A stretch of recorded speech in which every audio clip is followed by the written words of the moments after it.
Well, I think the aggression comes because you don't want to embarrass yourself. You don't want to lose the game. And there's nothing wrong. Like, I think the mistake that we make in Australia, and probably the same over in India, is that what we're being taught now at schools as sportsmen or sportswomen is just give it a go.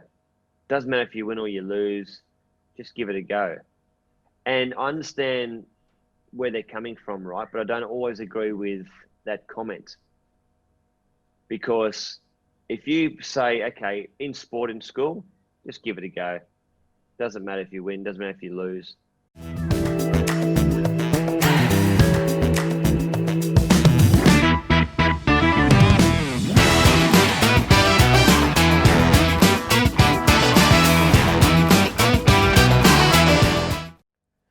Brett Lee, do you have any idea how much you and your pumping celebration is loved in India?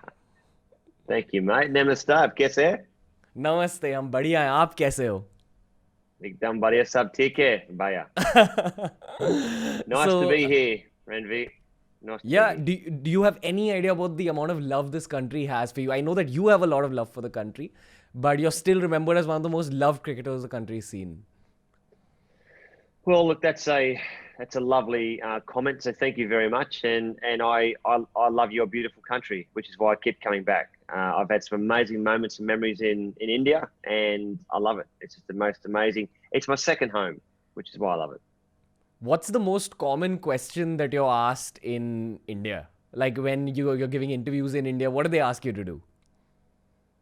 They either asked me to sing, they asked me to do some Shah Rukh Khan line from a famous movie like Karina or whatever it is, Katrina.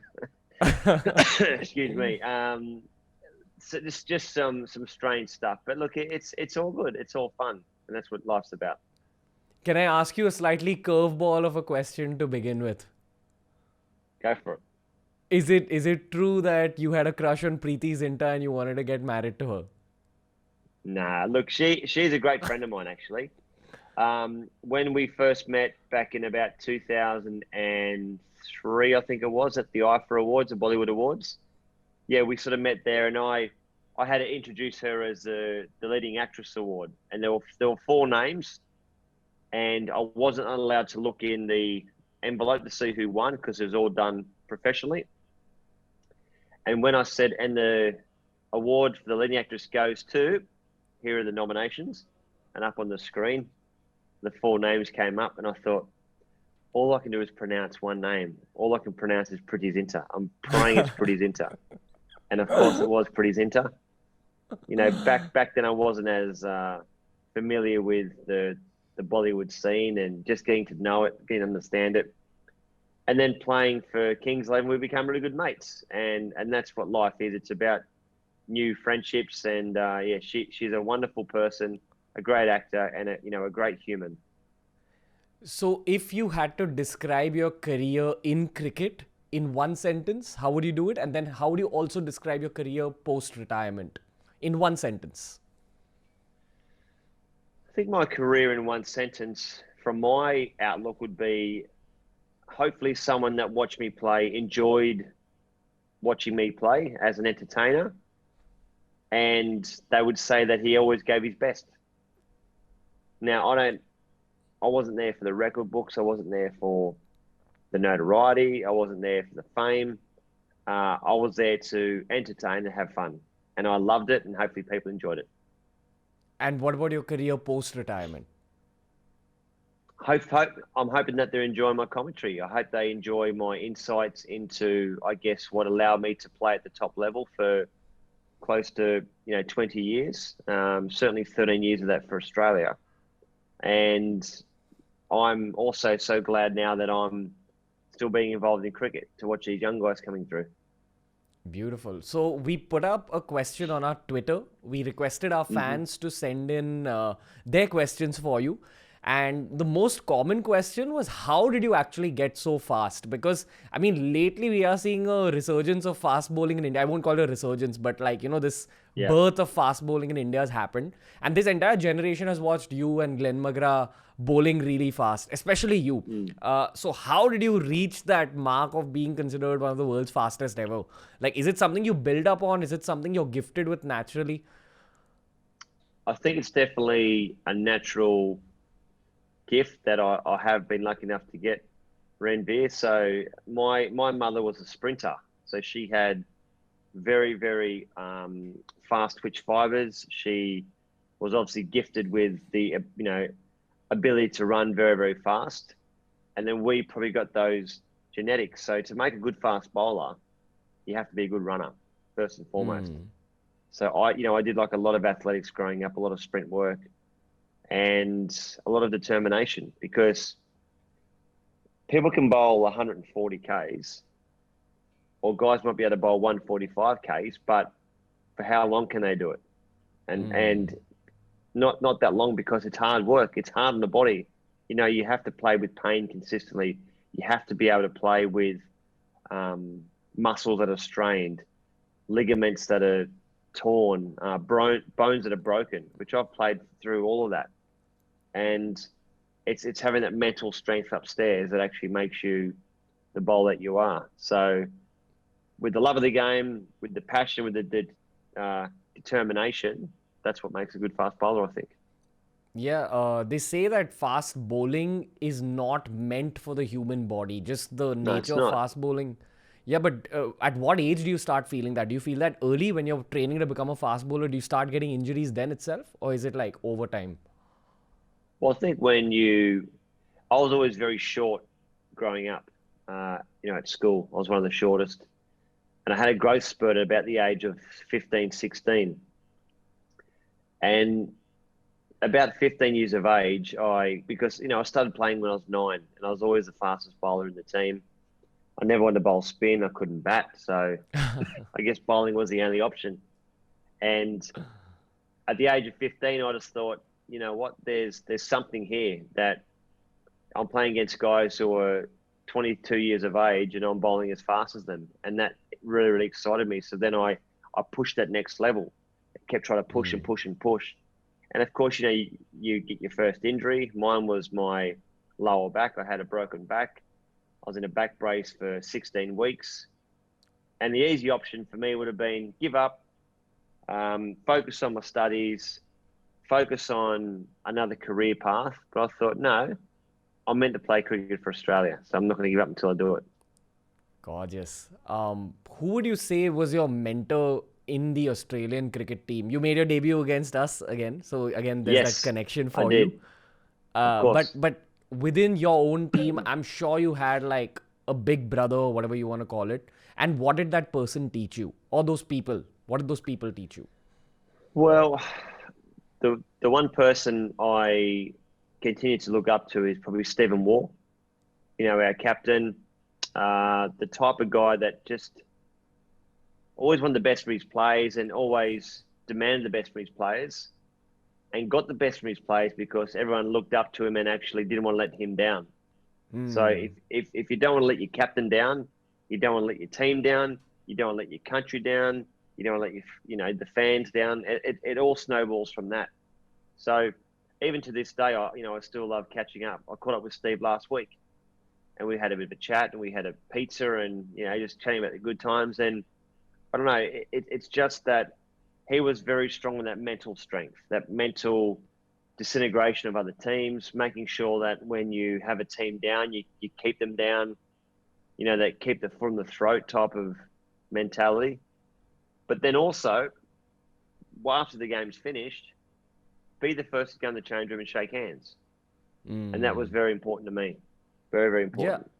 important. I read Saurav Ganguly's autobiography, and he's written in detail about Steve Waugh's team and how he wanted to bring that kind of culture to the new age Indian team. And that's why they say that, okay, Ganguly was the first guy who brought Aussie flair to Indian cricket.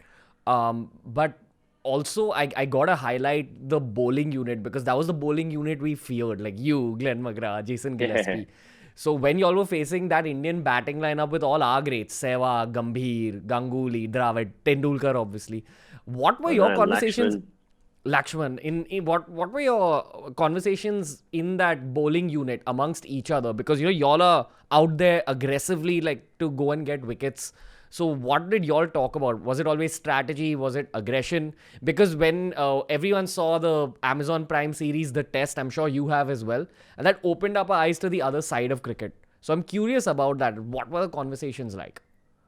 Well, it was like you have to make sure that you know the team back to front. You have to know their strengths, their weaknesses, even to the extent of what they like and what they don't like away from sport. So Oh any wow. little advantage as an Australian cricketer was definitely going to help us win a test match.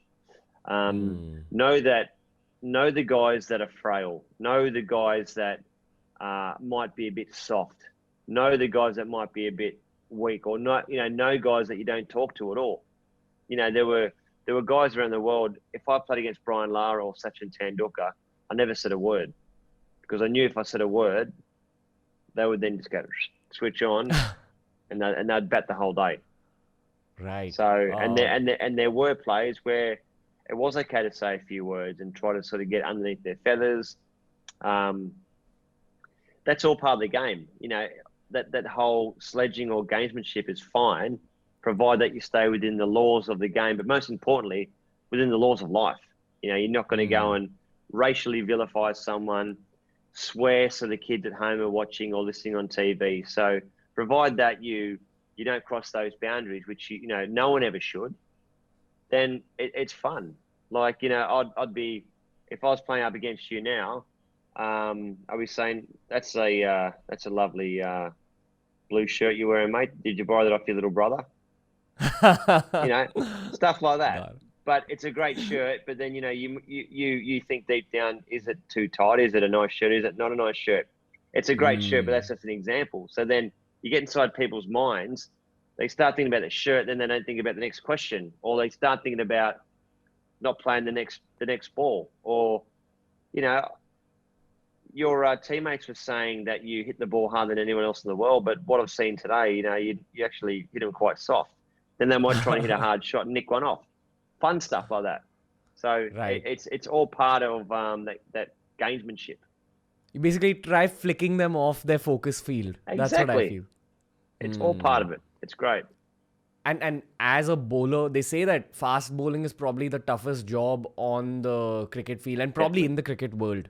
Because you've got to put your body through so much. And at the same time, we had 100%. Glenn McGrath on this podcast. He also spoke about how important mental toughness is for any athlete, but especially for a fast bowler. So I want to highlight two aspects of your career while you were playing: your physical fitness game and your mental fitness game. How did those two games evolve after you started playing professionally? Good question. I think when you first make the Australian cricket team, or the first team in general, when a young Rishabh Pant plays for India, or a Preity Shaw or someone like that, or me playing for Australia, I think it's about 80% ability and 20% mental strength.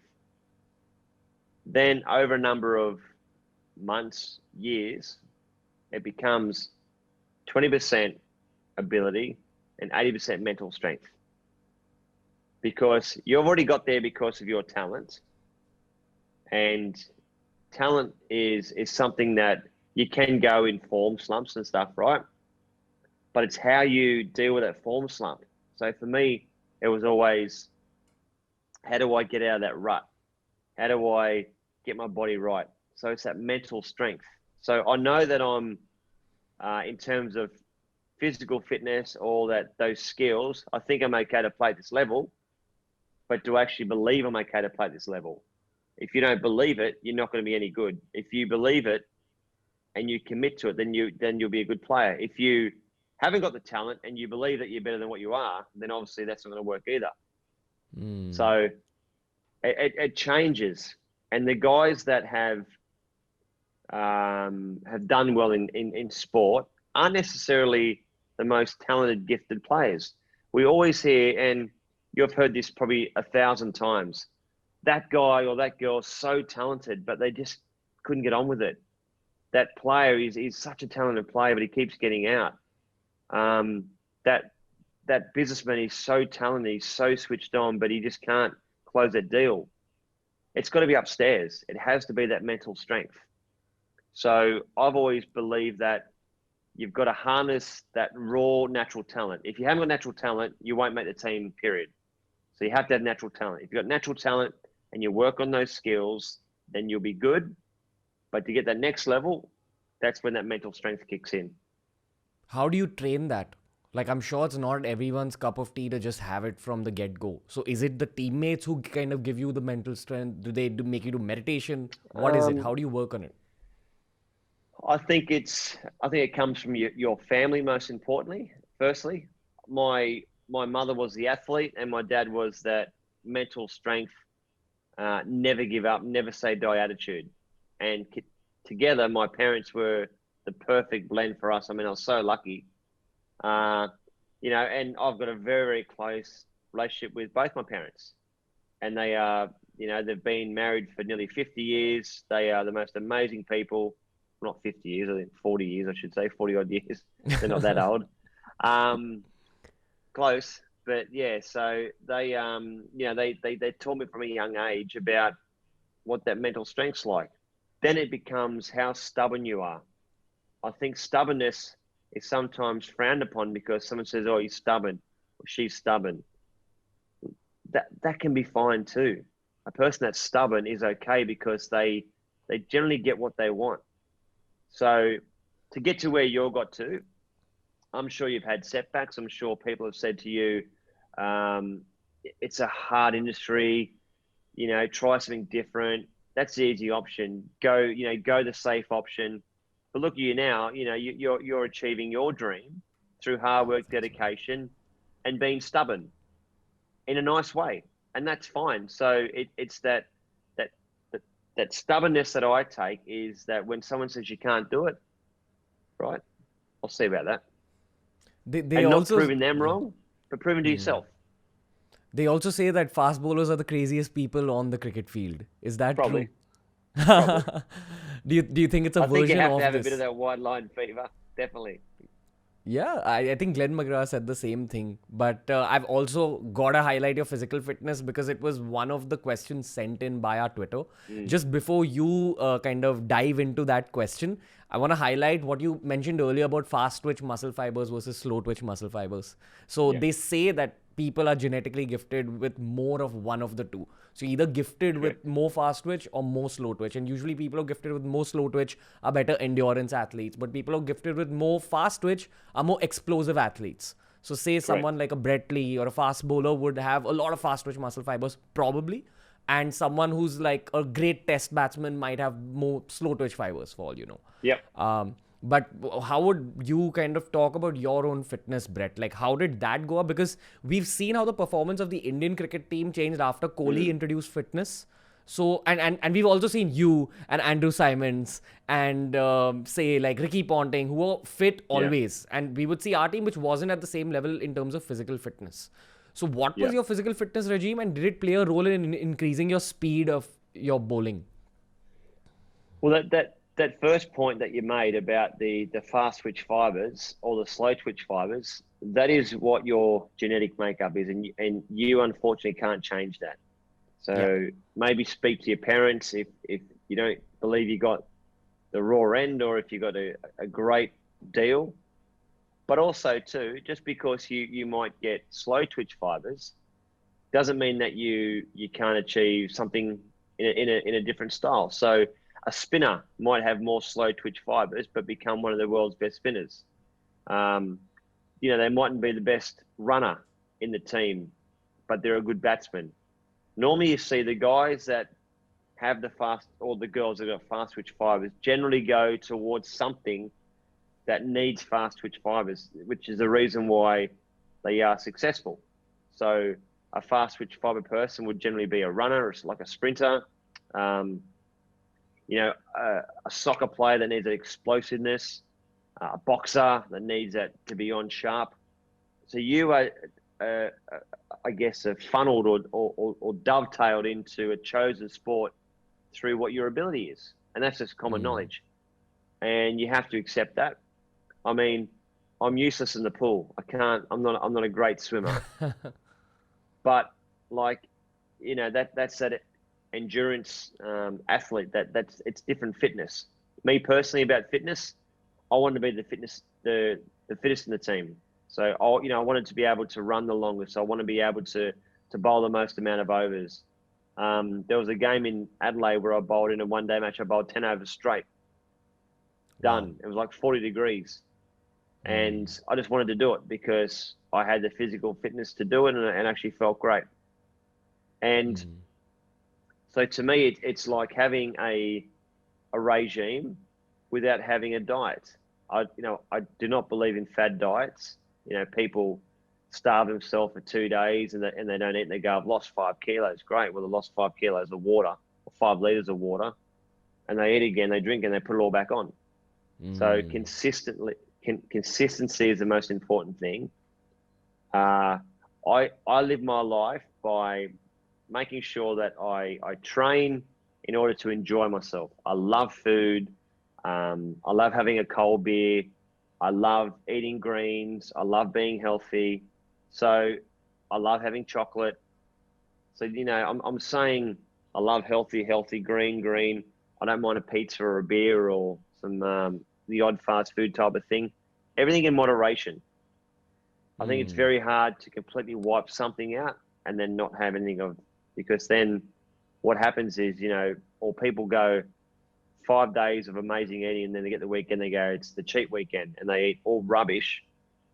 It pretty much just wrecks the whole week. But Right. if you do things evenly with your training, then you'll stay pretty fit. But when you were playing for Australia, what was Mm, your fitness regime like? Like, was there a lot of weight training? Because I've heard you say in one of your old interviews that you didn't believe in lifting heavy weights, especially if you're a fast correct. bowler, because you want to keep it Correct. light, you want to keep it explosive. So, could you like kind of lightly take us through your Yeah. training regime as well as a bit of your diet, Excuse me. maybe? So when I was playing for the Aussie cricket team in test matches, I wanted to be what they call lean muscle mass. So I wanted to enhance or embrace that fast twitch fibers. Now, if I'm doing heavy, slow weights like this, and my shoulders are big, and I've got big biceps, I look good at the beach, it's not going to help my bowling. You might physically look great and be comfortable in your own setup, but it won't help me bowl 150k outswingers.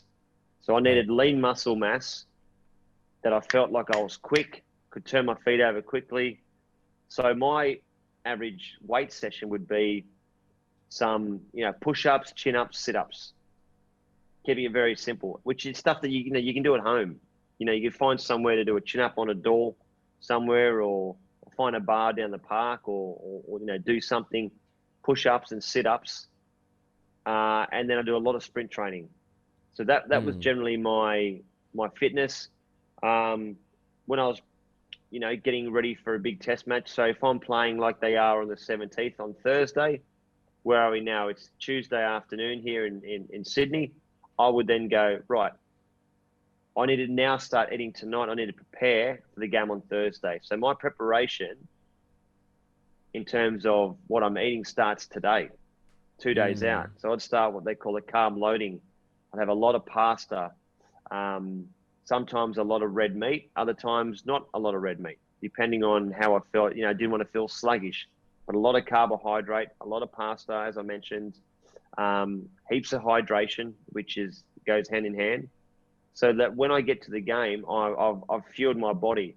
There's nothing worse than going into a game of cricket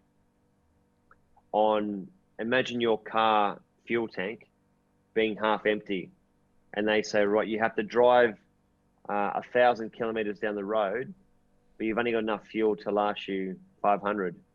You're not in a good place. So I wanted to make sure that I didn't leave any stone unturned. So I was rested enough without being too fresh.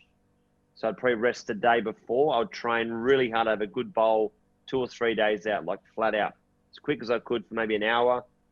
Bowl.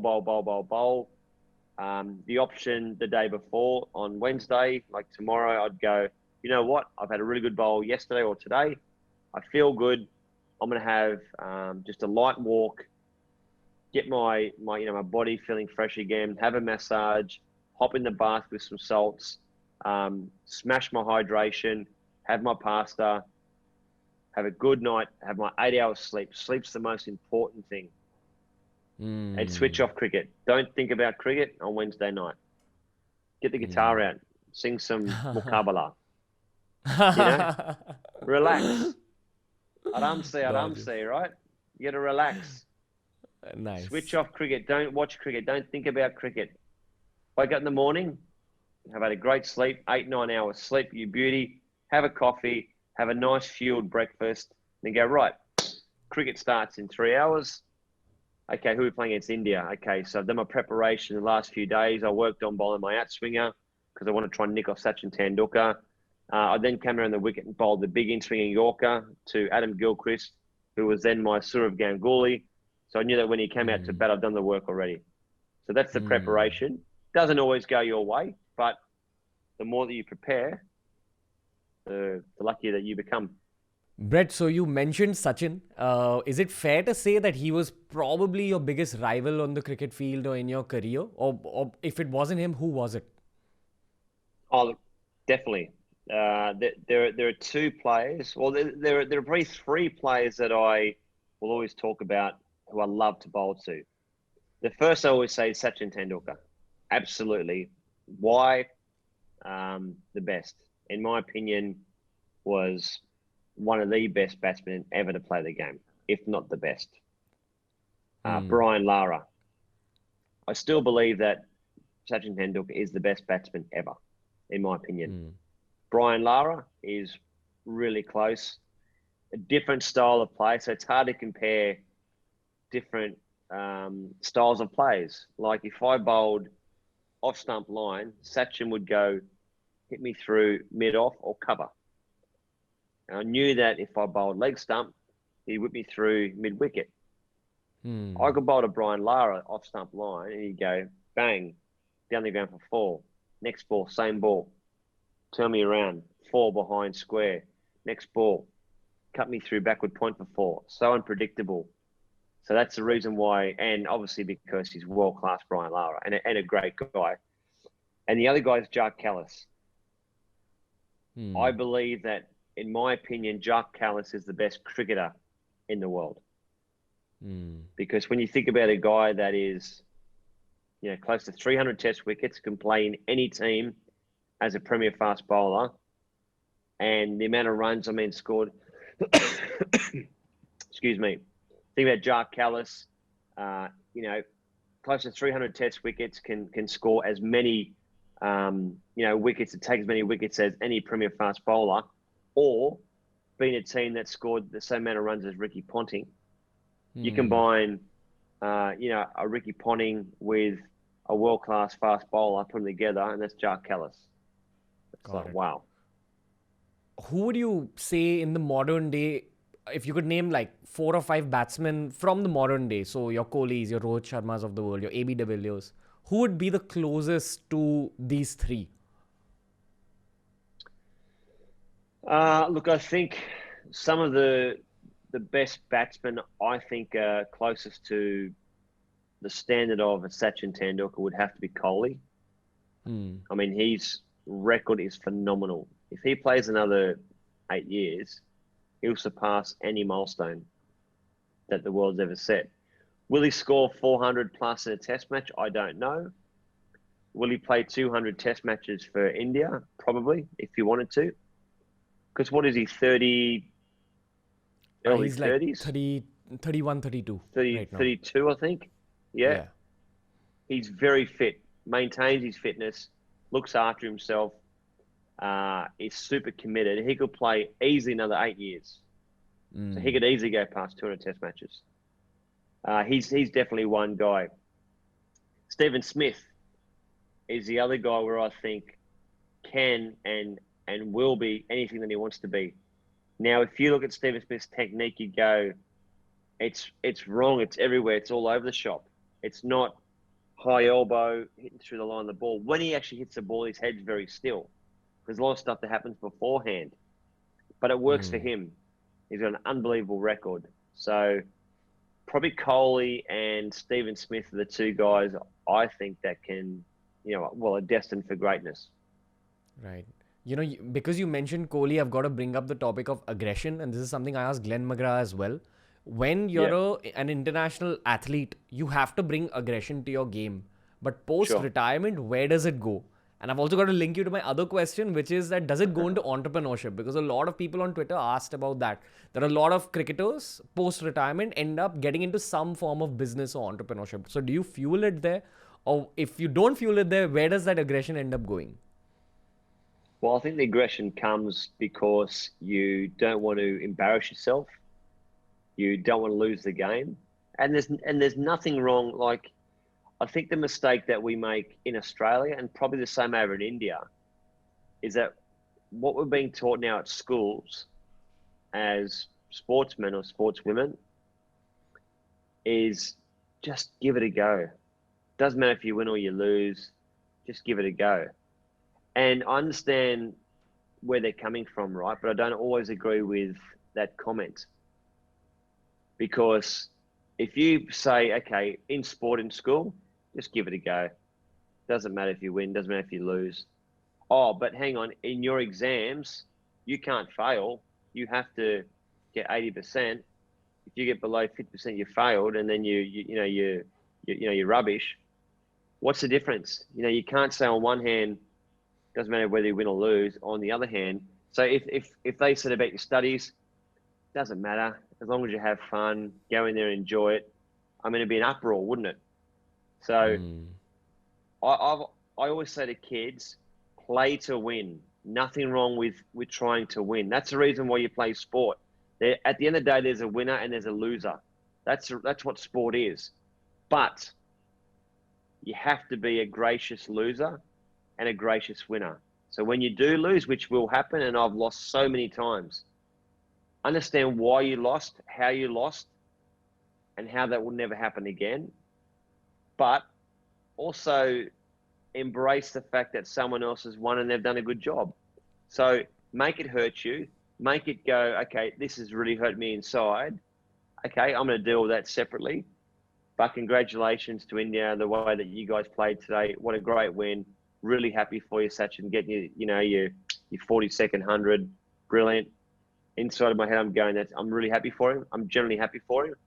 And then the other part of me going, right, next game, mate, I'm going to get you out. So Wow. that's got to be the mindset. It's got to be the mindset. So that's I mean, I've gone off on a bit of a tangent, but that's No, no. one thing where,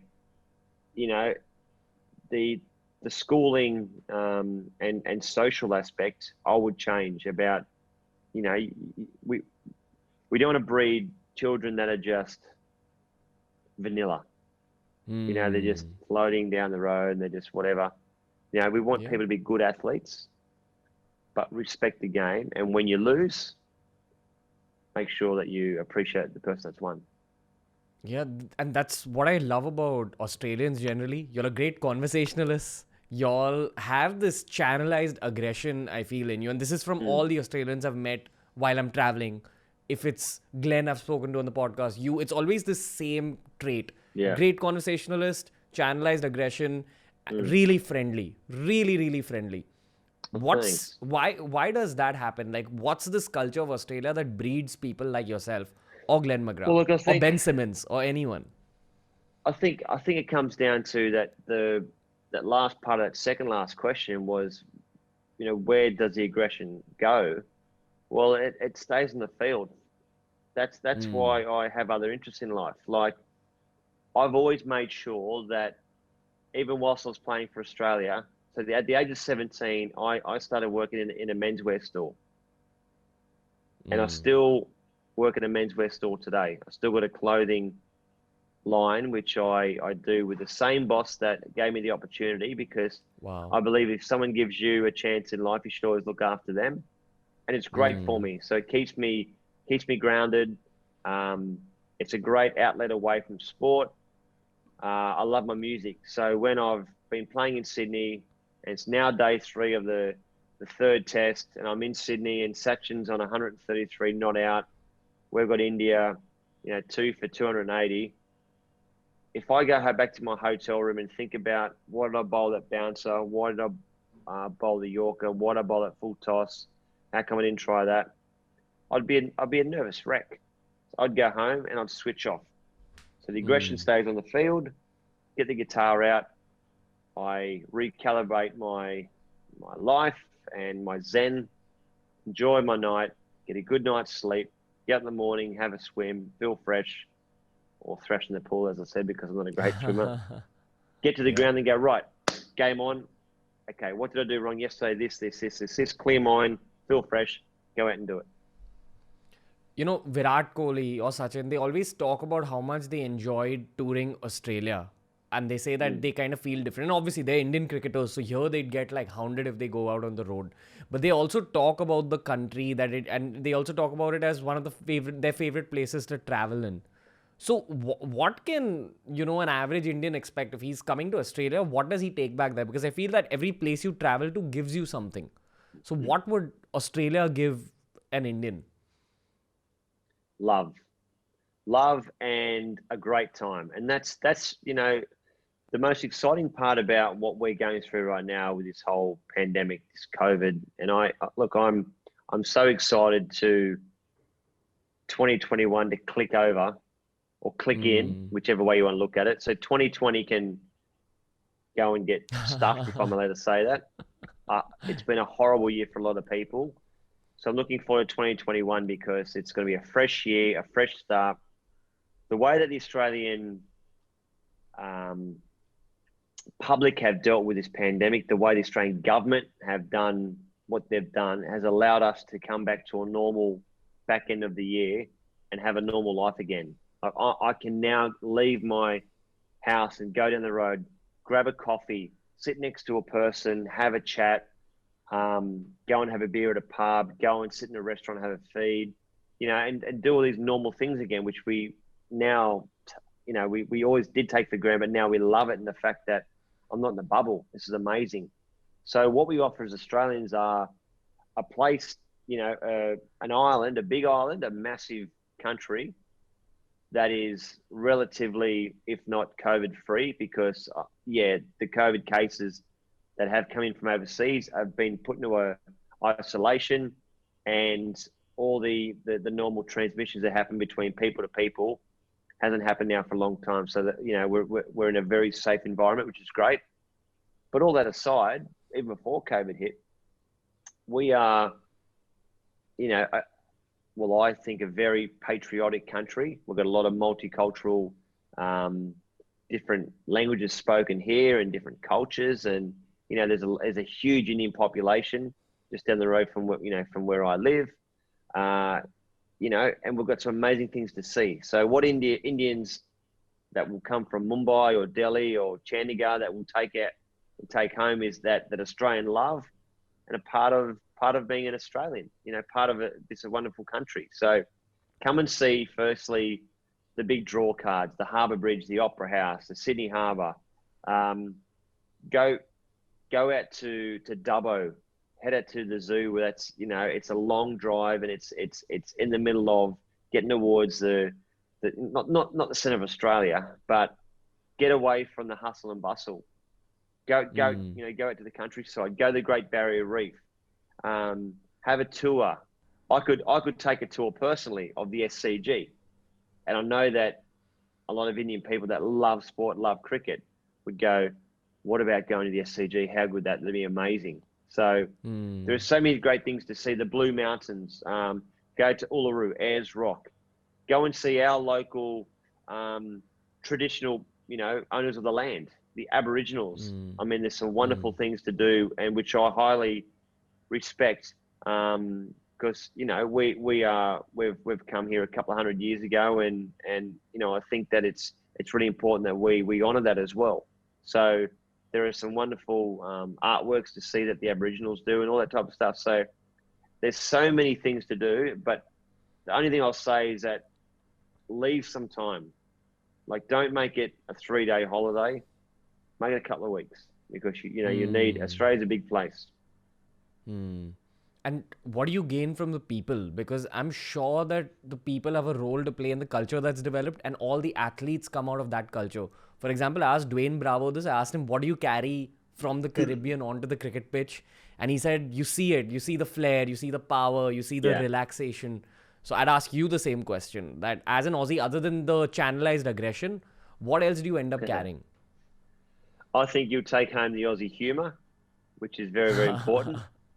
Hmm. Um, I think that you will take home the hospitality that we have on offer in terms of making people feel comfortable. So, it's hard going to a different country, because there's people can look different. They've got different hair color, eye color, skin color. But because we've grown up with so many different nationalities here in Australia, and the way I've been brought up is that everyone's the same. No one's different. And I guess Hmm. that's why I love India, because I sort of go there and they all look at me and they go, and I'm a Farangi Agora, but I'm part of the team type of thing. You know what I mean? Because I've embraced it.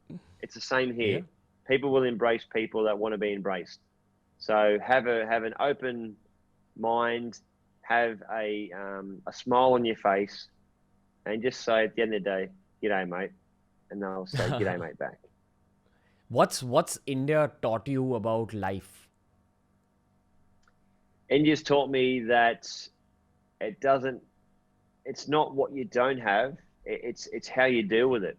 Like Hmm. I've been past the Ambani house, the $1 billion house, and within the space of 20 seconds, and you see beggars on the road, but you're driving past, and these are poor homeless people, but they've got a smile on their face. Hmm. And I see a lot of wealthy Australians here that are never happy. They've got everything that they want. They got everything that when they started out as a young boy or girl, I want to achieve this, this, this, this, this, and they get that, and they're never ever happy. So the Indian culture is they appreciate what they got, and Hmm. that's why when I've taken over my children to India, and I said, next time you have a whinge about you can't get that toy, have a think about this little boy here that hasn't got a place to sleep or hasn't got a bed to sleep on. Think about that little girl in Melbourne that's out in the street and she's 16 years of age because she's got mixed up in drugs or something. So it's not just India; it's everywhere across the world. Of course, it's in Australia.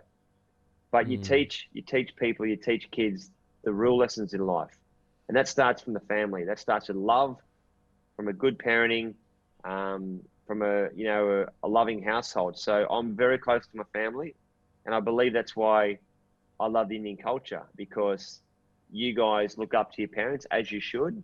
They're the ones that brought you into the world. I know a lot of other cultures don't do that, and that's their choice. But the Indian culture is you respect your elders. You look up to your parents, and that's what I do. So it's the same. So the Australian culture is a loving culture. It's a fun culture. We're gonna have some good times here. We're gonna cook some barbecue. We'll cook you some butter chicken if you want. We'll get you some non-veg. We've got some great things to do, mate. But you need time. Beautiful. Hmm. And Brett, I've got to ask you this one final question, which is almost a rude question, but I feel like Right? it's the end of this podcast, so I can be a little rude with you. Um, the question is basically about money management post cricket. Now, Yep. I spoke to some people from the NBA, and they said that about 50 to 60% of all players end up broke after basketball. Now, what happens in the world of cricket with the IPL being introduced? The Australian Cricket Board also is known to pay the players really well, but how do the Yep. players manage money? Like, and what happens post retirement? Is there like a sense of tension? Do y'all channelize that money into other things? Are businesses already established? Like, what happens post retirement? Look, I think everyone's different. So, there has been plenty of occasions where former Australian cricketers have now got nothing, and you've also got to think about up until late 90s. I mean, the players weren't getting paid next to nothing. It's only through 2000 and 2008 when the Indian Premier League kicked in, other excuse me, other tournaments around the world kicked in. So now a professional Australian cricketer can earn very, very good money. but you've got a little window of earning capacity in your life. Now you might earn that much in your life. Like let's say that this is your earning life, right? So from the age of 18 to 60, this is your earning capacity. But you've earned what you should earn in that career. You've earned that maybe in this part because cricket's paid so well. But if you've got no other skills, or you haven't invested correctly, or you've had bad management, or you are too flashy and you go out and buy things that are just ridiculous, then that money dries up pretty quickly. And if you're not a good person, then you're not going to get sponsors. The public won't like you, and then you have to go back and work a 9-to-5 job, which is fine, but it's what you want to do. So me personally, I always had one eye looking at post cricket. So I always wanted to do, work a full-time job. I've always worked in menswear, and I still work there today. I've got other business interests, which I love doing. I've got my charity work, which is a not-for-profit stuff that I enjoy doing and giving back. Because I also believe in karma. I think if you do the right thing by people, then it hopefully can come back to help you. Not from a financial sense, but just that nice feeling that you get from helping people. So try and read as many books as you can about how to stay afloat. It's like that example of, you give someone 1,000 rupees and say to them, righto, here's 1,000 rupees, or here's 10,000, probably a better example, here's 10,000 rupees. Go out and have a few drinks and then just enjoy yourself. Saturday night, and most people would go out and they'll blow 10,000 rupees because they've been handed that. And then they go, well, hang on, the weekend hasn't finished. I now don't have anything to do on Sunday night. Whereas there'd be other people that go, well, hang on, we've got 2 nights in the weekend. I want to make sure that I can have a drink tomorrow night, or have a nice meal, or go and watch a movie. I'll spend 4,000 rupees tonight, and then I've got 6,000 up my sleeve, type of thing. It's just whichever way that you want to look at things. So there's no right or wrong answer. Everyone's different. But me personally, I've always made sure that I haven't been too flamboyant. I'm making sure that I'm looking after the hard work that I've done on the cricket field. Got it. And one last question to you. And I strongly feel like you've got that detached warrior spirit inside you, with the channelized aggression, with the ability to switch on and switch off. What have been your 3 learnings of life that you'd pass on to your kids if you could only pass on 3 learnings out of them all? Be kind and loyal, most importantly.